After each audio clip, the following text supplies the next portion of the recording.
Dans la série des usages du théâtre dans la Grèce ancienne, je vous propose aujourd'hui une promenade à Delphes.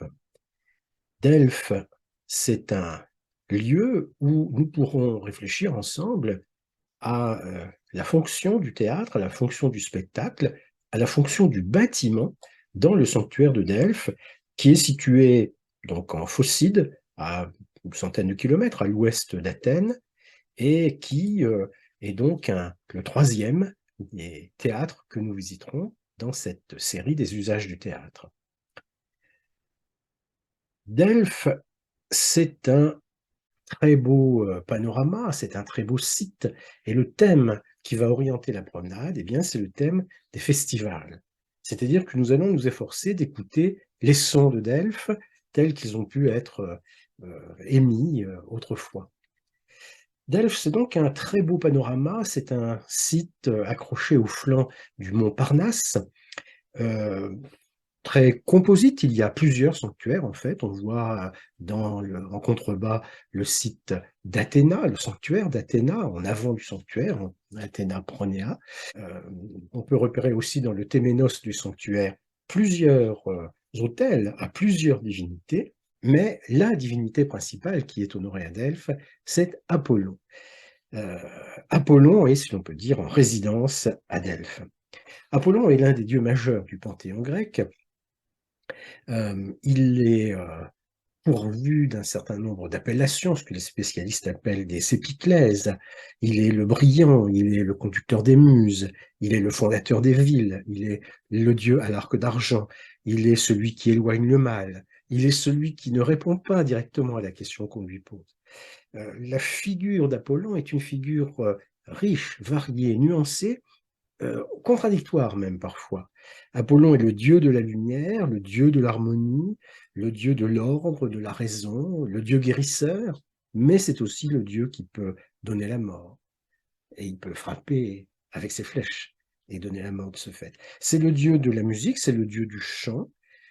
Il aime la musique qu'on joue avec la lyre ou avec la cithare, et il est étroitement associé aux muses. Il existe toute une série de récits, de mythes, de récits mythiques, légendaires, qui s'efforcent d'expliquer pourquoi Apollon est installé à Delphes.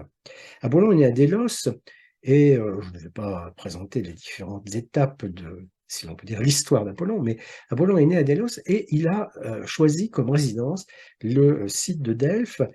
Il est arrivé dans la région en venant par la mer, et il a choisi de déloger l'occupant des lieux. L'occupant des lieux, c'était un serpent monstrueux, un serpent python, qui dévastait toute la région, et Apollon a tué le serpent avec ses flèches. Le corps du serpent a pourri sur le sol, et ensuite, la domination d'Apollon s'est étendue sur le site de Delphes. Delphes évoque par l'étymologie le dauphin qui peut-être a amené Apollon, et le serpent portait le nom de Python. Et ce nom, on ne connaît pas bien l'étymologie du nom, mais il y a quelque chose à voir avec le monde souterrain, avec les émanations du monde souterrain, avec la pourriture peut-être. On hésite un petit peu, mais il y a ces connotations-là qui sont attachées au nom de Delphes et de Python. Euh, Apollon est donc le dieu adoré à Delphes, c'est le dieu à la lyre, mais il y a un autre dieu qui est adoré à Delphes, c'est le dieu Dionysos. Dionysos qui est le frère d'Apollon. Alors là encore, le portrait de Dionysos est extrêmement complexe et nuancé, et il y a beaucoup de mythes qui courent sur les origines de Dionysos, mais le fait est que Dionysos est le jeune frère d'Apollon, et Apollon et Dionysos se sont, si l'on peut dire, répartis la tâche à propos du sanctuaire de Delphes. Apollon a tué le serpent Python, et donc il doit se purifier, il doit se sanctionner aussi pour ce qui est un meurtre au fond. Donc dans le mythe, Apollon réside chez les Hyperboréens dans le nord pendant des années. Dans l'organisation du calendrier de Delphes, Apollon réside chez les Hyperboréens 3 mois de l'année, les 3 mois d'hiver de novembre à février. Et donc, il y a des cultes consacrés à Apollon de février à novembre. L'on entend à Delphes le son de la lyre, de la cithare éventuellement, de février à novembre, mais de novembre à février, c'est l'Olos que l'on entend. Sur le dessin, vous voyez un satyre jouant de l'Olos en l'honneur de Dionysos. L'Olos, c'est une sorte de hautbois, donc un instrument à hanche, pourvu de 2 tubes, donc qu'on joue simultanément. Donc le son de l'Olos retentit à Delphes de novembre à février. Il y a des manifestations, des cultes, des spectacles même consacrés à Dionysos de novembre à février. Et de février à novembre, eh bien, ce sont les manifestations et les cultes consacrés à Apollon qui prévalent. 2 dieux principaux, mais d'autres dieux sont adorés à Apollon. On a vu Athéna, quelques autres aussi. Néanmoins, Apollon est quand même le dieu central. Et le sanctuaire de Delphes est fondamentalement un sanctuaire oraculaire. Si les pèlerins viennent à Delphes, c'est d'abord et avant tout pour consulter l'oracle du dieu. Consulter la parole que le dieu peut accepter de donner et consulter aussi ceux qui vont se faire les porte-paroles du dieu. Le dieu Apollon a une intermédiaire qui est la Pythie. La Pythie est, selon les époques, une jeune femme ou une femme plus âgée, une ou plusieurs femmes qui vaticinent dans le temple. Alors vaticiner, ça veut dire se mettre en condition, se purifier, se mettre en condition pour humer l'air de Delphes en quelque sorte, et pour être prise par l'atmosphère qui règne dans le temple et par le souffle que le dieu va envoyer. La Pythie vaticine, c'est-à-dire qu'elle émet des sons, des mots que l'on ne comprend pas, que l'on ne peut pas comprendre directement, et qui sont transmis, qui sont mis en forme, qui sont peut-être interprétés par le personnel du temple. Donc une question est posée par le pèlerin, et une réponse est fournie par le personnel du temple. Alors le problème, c'est que le dieu parle quand il le veut et il ne parle pas souvent. Dans les premiers temps, il parlait une fois dans l'année, le 7e jour du 7e mois. Par la suite, il s'est mis à parler le 7e jour du mois, donc un jour par mois seulement. Et puis, bon, éventuellement, il peut parler un peu plus souvent, mais pas très souvent. Et donc, il est très important d'être arrivé à Delphes au moment où le dieu est susceptible de parler. Il est très important aussi, lorsque le dieu parle, de pouvoir le questionner le plus vite possible, c'est-à-dire il y a des files d'attente, si l'on peut dire, il est très important d'être dans les premiers. Les organisateurs du sanctuaire de Delphes ont d'ailleurs inventé un mécanisme permettant de donner l'avantage à tel ou tel pèlerin par rapport à tel autre, c'est ce qu'on appelle le droit de promantie, qui est tout à fait convoité, bien sûr. Alors, l'oracle est donc rendu de ce fait et naturellement, pour consulter l'oracle, il faut se mettre soi-même en condition, il faut avoir acquitté une taxe pour, le fonctionnement du sanctuaire. Il faut aussi avoir, sacrifié, une victime au dieu, généralement une chèvre. Donc, le sanctuaire de Delphes, c'est un lieu où affluent les pèlerins, c'est un lieu où il faut amener aussi les victimes pour les sacrifices. Il y a toute une série d'infrastructures qui sont nécessaires pour le fonctionnement du sanctuaire oraculaire. Il y a aussi toute une série d'infrastructures pour abriter les pèlerins. Donc, on comprend que le dieu ne parle pas très souvent. Il y a donc toute une hôtellerie, si l'on peut dire, à Delphes pour loger les pèlerins avant, pendant et après les consultations oraculaires. Tout cela donne évidemment une activité importante au sanctuaire de Delphes. Dans toute cette affaire, il n'y a pas besoin de théâtre. Et donc, à quoi sert le théâtre, qui est pourtant une des installations du sanctuaire, comme on va le voir. Un théâtre, c'est un lieu où des spectacles sont donnés. Il y a des spectacles, en effet, qui sont donnés à Delphes, mais tous ne sont pas donnés dans le théâtre. Certains spectacles sont donnés sur l'air. L'air, c'est la surface, c'est un endroit, un lieu au pied du temple d'Apollon. On voit ici le soubassement du temple d'Apollon, les ruines du temple d'Apollon, et au pied de ce temple, il faut préciser que le sanctuaire de Delphes est accroché à flanc de montagne, au flanc du mont Parnasse. Au pied de ce temple, il y a donc un espace qui n'est pas vraiment utilisé, un espace dégagé, un espace libre qu'on appelle l'air. Et c'est à cet emplacement que l'on donne périodiquement de façon régulière ou pas, selon les cas, des spectacles. Il y a un spectacle, par exemple, qui est organisé traditionnellement tous les 7 ans, qui est le Septerion. Le Septerion, cela consiste à reconstituer, au fond, les aventures d'Apollon et du serpent en mettant en scène cette rencontre, en mettant en scène ce meurtre du serpent par Apollon. Donc un enfant qui va jouer le rôle du dieu et qui va percer de ses flèches le serpent et qui devra ensuite, cet enfant, aller se purifier. Il y a toute une scénographie qui est mise en scène et qui correspond à un scénario extrêmement précis qui est, on pourrait dire, imposé, en somme, par le dieu, ou tout au moins par le sanctuaire. Ce septérion, c'est donc une sorte de festival qui est donné une fois tous les 7 ans. Et puis, il peut y avoir aussi, plus fréquemment, mais de manière irrégulière, des processions en l'honneur du dieu qui vont euh, être organisées, par exemple, par telle ou telle cité, ce qu'on appelle des pitaïdes. Une pitaïde, c'est une ambassade qu'envoie la cité au dieu, c'est une procession dans le sanctuaire qui monte jusqu'au temple d'Apollon. C'est aussi une manifestation, on pourrait dire, musicale. Il y a des chants, il y a de la musique. La pitaïde est aussi un spectacle qui se donne, enfin c'est une procession, qui se donne dans le sanctuaire, mais pas dans le théâtre. Euh, L'Apitaïde, une manifestation qui est donc relativement libre, qui n'est pas aussi codifiée que le septérion. C'est une manifestation qui a donc comme lieu, comme centre d'activité, eh bien cet espace un peu dégagé au pied du temple que l'on appelle donc l'aire. Alors, il se trouve que l'on a conservé le texte et la musique d'une pitaïde donnée en 128 avant Jésus-Christ à Delphes par la cité des Athéniens. Cette pitaïde a été jugée tellement satisfaisante, tellement réussie, qu'elle a été offerte en, euh, en offrande donc à Apollon. L'offrande, c'est le spectacle, mais le texte de la Pitaïde et la musique de la Pitaïde ont été aussi offerts à Apollon.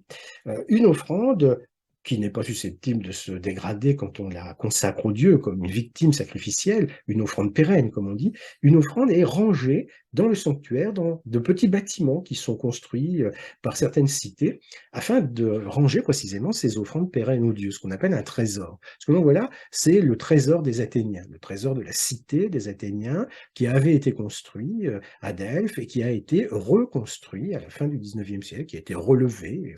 On a récupéré les pierres qui pouvaient avoir été conservées, on a complété un petit peu pour reconstituer donc les murs. Et l'offrande de la Pitaïde de 128 avant Jésus-Christ n'a pas été déposée dans ce trésor sous la forme d'un papyrus qui ne se serait pas conservé, mais elle a été gravée sur le mur du trésor. Et donc, les pierres se sont conservées jusqu'à nos jours, et donc les spécialistes ont pu reconstituer le texte, traduire le texte, comprendre qu'il s'agissait d'un texte musical, reconstituer la musique et éventuellement interpréter la musique. Ite vite de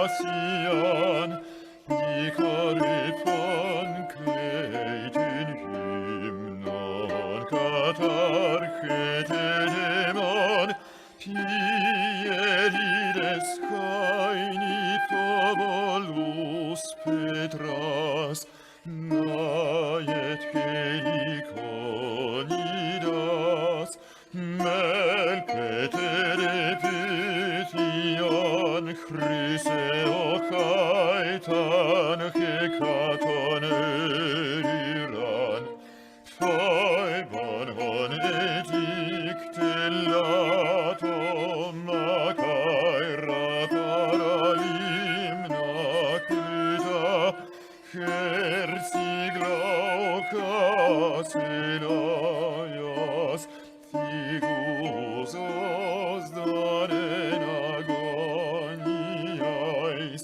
erithare.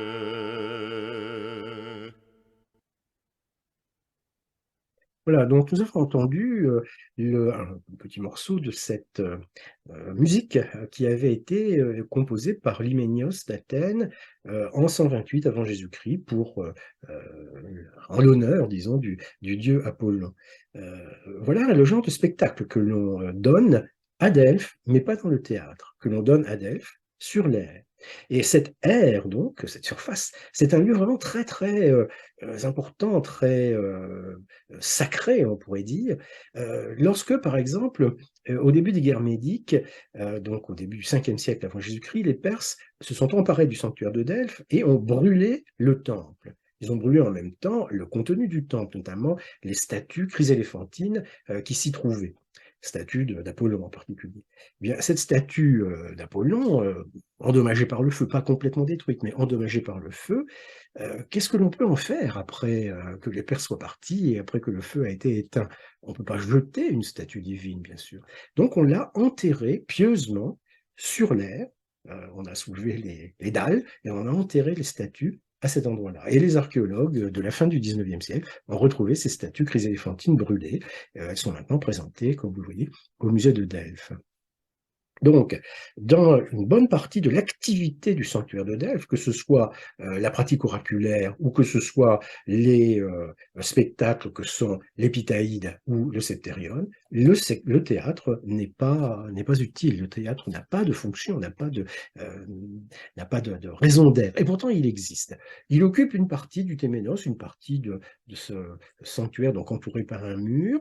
C'est un petit théâtre qui contient peut-être 5000 places.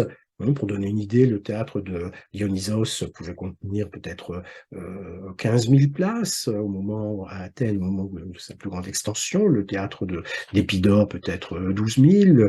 Le théâtre de Dodone, on verra 18 000 sans doute. Ici, 5 000 seulement. Donc c'est un théâtre qui est relativement petit, ce qui s'explique soit par le caractère complexe du relief du sanctuaire de Delphes, il n'y a pas beaucoup de place en fait à Delphes, hein, soit plus certainement par le caractère limité des activités que l'on déploie dans le théâtre.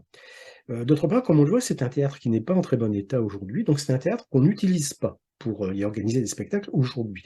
On a essayé dans l'entre-deux-guerres, mais c'est difficile de faire monter les spectateurs jusque-là, il y a le relief quand même, hein. C'est difficile de faire monter les acteurs et tous les instruments dont on peut avoir besoin pour mettre en scène une pièce antique. Donc les expériences n'ont pas été poursuivies. On ne peut donc pas jauger vraiment de l'acoustique du théâtre. Évidemment, on sait bien que cette acoustique est parfaite. Ici, on ne sait pas trop. Mais comme l'acoustique est liée en fait à l'angle d'inclinaison des gradins, il est probable qu'on devait quand même entendre à peu près ce qui se disait dans le théâtre de Delphes. Donc, un théâtre de petite taille, un théâtre qui est placé dans le sanctuaire quand même, à quoi faut-il servir? Eh bien, dans ce théâtre, on organisait des festivals. Ce que nous appelons des festivals, c'est des spectacles précis, organisés, correspondant à une forme particulière et organisés périodiquement au fil du temps. Ces spectacles s'appelaient des jeux pithiques. C'est un des jeux panhelléniques qui était célébré dans le monde grec. Les principaux jeux panhelléniques, donc recevant l'ensemble des représentants du monde grec, bien, c'était les Jeux d'Olympie, c'était les Jeux de l'Isthme, les Jeux de Némée, les Grandes Panathénées à Athènes, par exemple. Les Jeux pithiques étaient célébrés la 3e année de l'Olympiade, donc la même année que les Grandes Panathénées, c'est-à-dire 2 ans après les Jeux olympiques, et ils revenaient par conséquent tous les 4 ans. Ils avaient lieu jusqu'au IVe siècle, ils avaient lieu plutôt l'été, disons, en gros au mois d'août-septembre, et puis à partir du IVe siècle, ils ont été un peu décalés dans le temps et ont été organisés plutôt en octobre. En quoi consistaient-ils ces jeux pithiques? Eh bien, ils duraient une douzaine de jours. Les premiers jours étaient consacrés, bien entendu, à Apollon, c'est-à-dire aux grandes festivités, aux processions, aux sacrifices et à la prise de contact avec le dieu, aux activités religieuses, si l'on peut dire. L'un de ces jours après ces activités religieuses, c'était le banquet destiné à consommer les chairs des victimes sacrificielles, hein. Il y a toute une cuisine du sacrifice, comme on sait, en pays grec. Et puis ensuite, à partir du 9e jour, eh bien, venaient donc vraiment les spectacles. Donc, deux catégories de spectacles avaient lieu.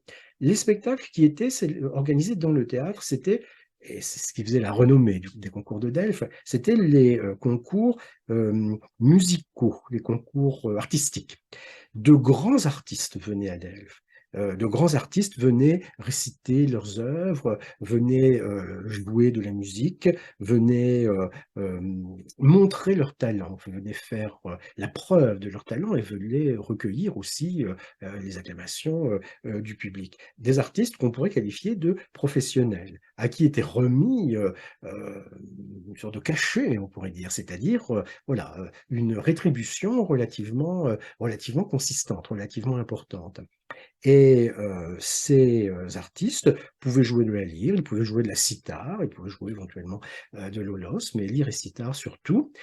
Ils pouvaient déployer leur talent en improvisant, mais une épreuve leur était imposée, ce qu'on appelle le nome pithique, une épreuve donc avec un thème précis, avec une forme précise, relativement stéréotypée, si l'on peut dire, et qui en gros était liée et reliée au thème d'Apollon et du serpent. Et puis les concours pithiques se terminaient à partir du 10e jour par les concours gymniques, alors qui ne se donnaient pas dans le théâtre, hein, vu le manque de place, mais qui pouvaient se donner dans le stade, ici, un peu plus haut sur les flancs du Montparnasse, ou alors se donner dans l'hippodrome qui était situé dans la plaine de Crissa. On n'a pas retrouvé exactement l'endroit où se tenait l'hippodrome, mais enfin il était situé en contrebas. Donc le stade en haut et l'hippodrome en bas. Dans le stade, donc des concours gymniques de course à pied, de pentathlon, de lutte, de boxe, de pancrace, enfin ces activités gymniques. Et pour les activités hippiques dans l'hippodrome, évidemment rappelle la célèbre statue de l'Aurige de Delphes, qui a été un ex-voto consacré dans le sanctuaire par un prince sicilien, statue enterrée par un glissement de terrain dans l'Antiquité et redécouverte par hasard à la fin du XIXe siècle. Eh bien, pour ces courses de chars, donc, de chevaux de façon générale, là aussi, il y avait un jour précis, une forme précise d'organisation. Les prix remis aux gagnants des concours gymniques et des concours hippiques, ces prix étaient une couronne de feuillage. Les concours de Delphes, ce sont des concours stéphanites, comme on dit, donc dont la récompense est une couronne de feuillage, donc une couronne de laurier à Delphes, et pour les musiciens qui venaient interpréter leurs œuvres, c'était une rétribution de plus grand prix. Donc le théâtre joue un rôle dans la vie du sanctuaire de Delphes, un rôle important pour les concours musicaux, mais un rôle qui ne constitue qu'une toute petite partie de l'activité du sanctuaire. L'essentiel se déroule en dehors du théâtre. L'essentiel, c'est la consultation oraculaire. L'essentiel, ce sont les spectacles qui se donnent sur l'air. L'essentiel, ce sont les courses de chars dans l'hippodrome, ce sont les courses à pied dans le stade. Donc, on ne peut pas faire du théâtre de Delphes l'installation centrale de la cité de Delphes, aussi bien n'y a-t-il pas de cité de Delphes. Donc, tous les raisonnements que l'on peut tenir sur la cité théâtre, en quelque sorte, la cité se fait théâtre, comme disait Jean-Pierre Vernant à propos d'Athènes, tous ces raisonnements tiennent évidemment pour Athènes, mais ne tiennent pas du tout pour Delphes.